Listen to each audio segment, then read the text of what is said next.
તો ચાલો મિત્રો, આપણે દશાંશ પૂર્ણાંકમાંથી એક વ્યાખ્યા જોઈશું. અસમય સંખ્યા એટલે શું? બરોબર. તો વર્ગમૂળમાં આવેલી એવી સંખ્યાઓ કે જેનો વર્ગમૂળ ન નીકળી શકે તેને અસમય સંખ્યા કહે છે. બરોબર. તો ચાલો આપણે ઉદાહરણ જોઈએ. 2નો વર્ગમૂળ નીકળી શકશે નહીં. બરોબર. 2 અસમય સંખ્યા. 3 પણ અસમય છે. બરોબર. 5 અસમય, પછી 6 અસમય, 7 અસમય. બરાબર. 8 પણ અસમય છે. બરાબર.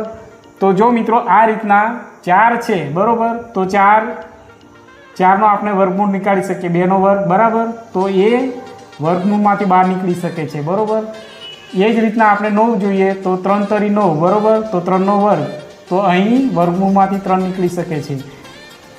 9. બરાબર. એ જ રીતના 4 ચોક 16. બરાબર. તો 16 પણ વર્ગમૂળમાંથી નીકળી શકે છે. 4નો વર્ગ. બરાબર. તો અહીંયા નીકળી શકે.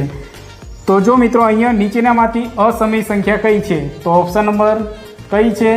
એ, વર્ગમૂળમાં 5. બરાબર. તો આ રીતના ક્વેશ્ચન નીકળી શકે છે. બરાબર.